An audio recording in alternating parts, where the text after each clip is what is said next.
Ensuite, nous allons parler du traitement de la dépression et de l'anxiété chez les patients atteints de troubles du spectre autistique, des antidépresseurs et d'autres stratégies. Nous allons commencer par parler d'un cas. MC est un jeune homme de 20 ans atteint de troubles du spectre autistique. Il a développé son langage précocement en faisant des phrases complètes dès l'âge de 1 an et demi ou 2 ans. Il s'intéresse beaucoup à la science-fiction, il s'agit d'un intérêt limité. Il y consacre la majeure partie de son temps. Il se présente à votre cabinet en se plaignant d'une humeur dépressive et en se sentant exclu socialement par ses pairs. Malgré son intelligence, il a toujours été le premier de sa classe en termes d'études. Comme les exigences en termes d'études augmentent, ses problèmes d'organisation se traduisent par des difficultés scolaires accrues.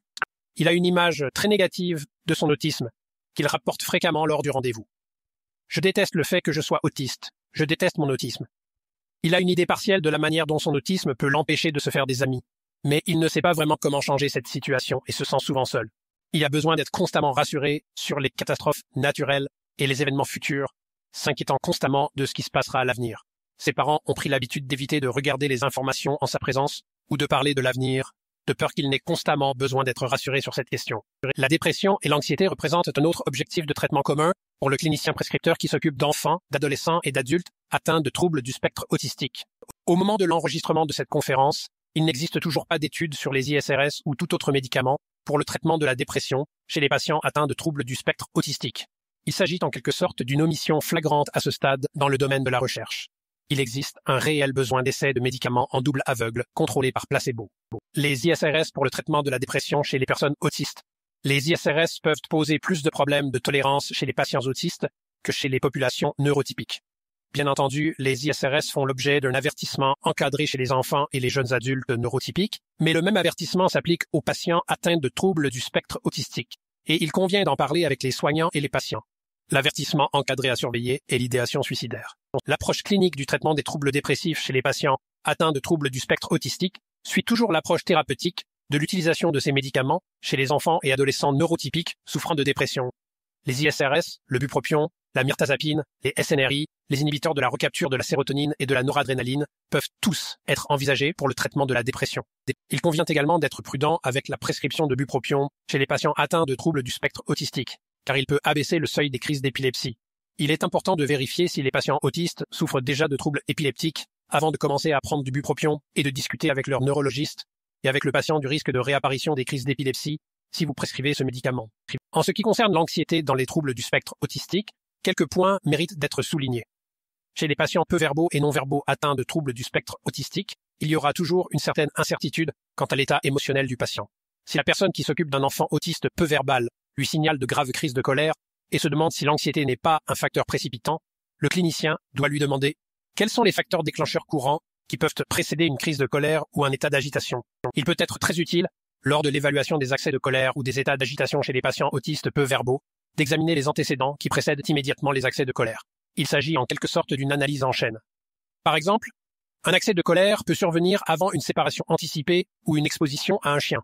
Tous ces éléments peuvent inciter à penser qu'il s'agit d'un problème d'anxiété, alors que s'il s'agit d'exigences non préférées ou d'un refus d'accès à une activité ou à une nourriture préférée, cela peut suggérer un problème de gestion de la colère en général.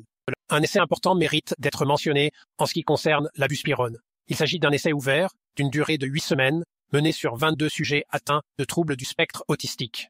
La majorité d'entre eux présentaient des troubles du spectre autistique de haut niveau et étaient âgés de 6 à 16 ans. Il s'agissait de sujets dont la majorité étaient hospitalisés. Leurs problèmes d'anxiété étaient si graves qu'ils étaient hospitalisés. Les cliniciennes ont pu utiliser un dosage flexible et ont fini par obtenir un dosage moyen de 30 mg dans une fourchette de 15 à 45 mg par jour. Les symptômes ciblés étaient le traitement de l'anxiété ou de l'anxiété et de l'irritabilité co-occurrentes. Les résultats de cet essai ont été mesurés à l'aide de l'échelle CGI, Clinical Global Impression Improvement Scale, qui permet aux cliniciens d'évaluer si une personne s'est beaucoup améliorée ou si elle a obtenu une réponse marquée. Une amélioration modérée, une légère amélioration, aucune amélioration, une légère aggravation, une aggravation modérée ou une très forte aggravation. 9 sujets prenant de la buspirone ont eu une très forte amélioration ou une réponse marquée et 7 sujets ont eu une réponse modérée. Le médicament a été très bien toléré.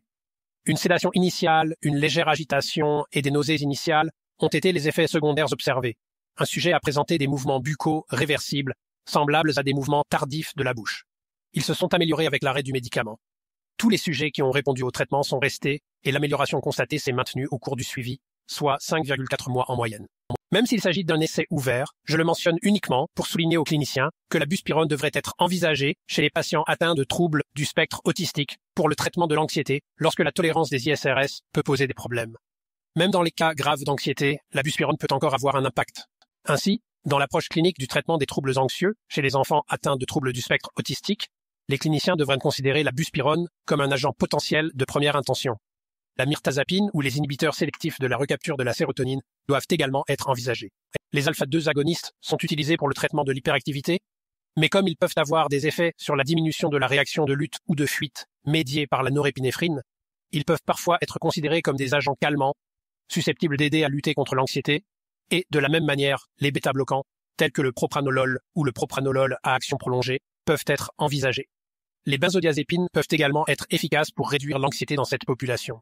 Quelques points clés à retenir de cette section. La psychopharmacologie pour le traitement des troubles dépressifs majeurs chez les patients atteints de troubles du spectre autistique a fait l'objet de peu de recherches pour guider les cliniciens. Les ISRS peuvent poser plus de problèmes de tolérance chez les patients autistes que chez les populations neurotypiques. Les cliniciens devraient envisager un essai de buspirone pour le traitement de l'anxiété chez les patients atteints de troubles du spectre autistique à la lumière de la tolérabilité supérieure.